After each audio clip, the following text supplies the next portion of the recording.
Hey, it's Monica Cornetti with another Monica's Morning Musings.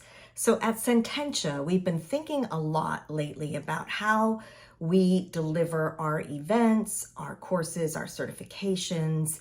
And of course, we've been morphing through different styles and techniques and strategies, just like a lot of you have.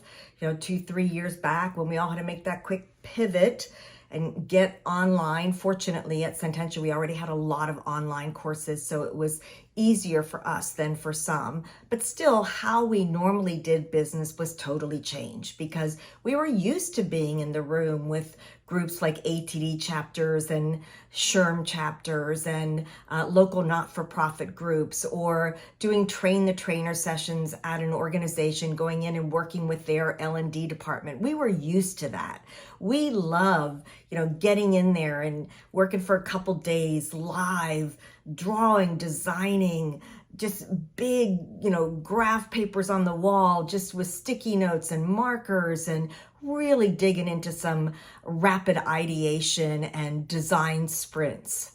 So as we were rolling into GameCon, which we just had Camp GameCon in Austin a few weeks ago, I put the challenge out there to the group that I wanted some live streaming sessions. Of course, this made everyone really excited, but the big question was, well, how do we do that? And so we gave it a shot. I was like, well, what's the worst that can happen? And so we had our dear friend and colleague, Javier Velasquez, who was the winner of the overall best use of gamification design a few years back when we were able to do our last throwdown. He was able to live stream in for us from Colombia, which was a big hit. Everyone loved his session. Plus, we were also able to live stream this year's throwdown contestants. So they each had to give a 5-minute presentation, and we live streamed that.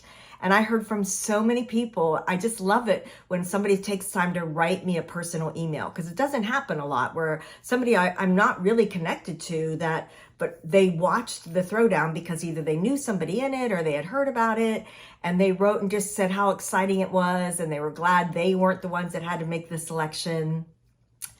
Anyhow, as we roll forward, we're going to be doing events in 2023, and we're starting to do our strategic planning. So now the question is, what's next? And I really believe from the research I'm doing and the feedback that we're getting, that it really is going to be a hybrid. It's going to be an audience that's live in front of you. Like at our event, we'll be doing one in New Orleans next September, and it's going to be a live audience in the wonderful town of New Orleans. We'll be doing all kinds of great augmented reality, extended reality, like tours and events in the evening. We're already planning it. We're so excited. But there'll be that live audience that's there.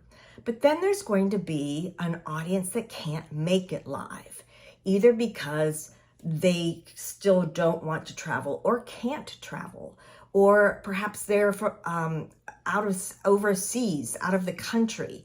Like one of the reasons we had to live stream Javier in is because he couldn't get his appointment to get his visa until 2024. So we are going to have to do something that we can get our material, our courses, our information, our event to an audience who can't make it live, and so will you.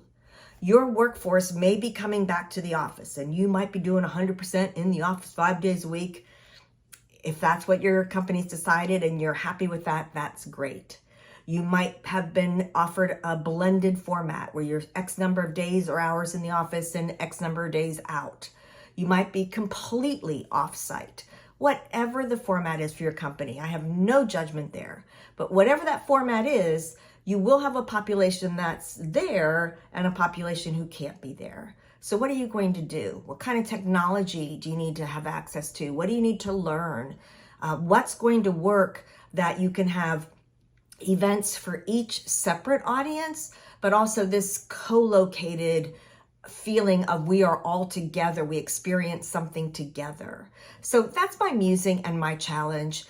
Join us this week as we continue to dig into this. I know Jonathan's going to bring a big head, big ideas. We've got some blogs, we've got some research, we've got some different downloads for you. And I am not even going to pretend like I have the answers, because I don't have the answers. I just know what we tried and we liked it and it worked. And so we want to try more of it. I don't know how much technology we'll need to end up with. I believe that platforms will continue to develop and become accessible, and price points will continue to come down because I think it's here to stay. So my musing for you is, what are you going to do? We're at another place of pivot. Gotta pivot.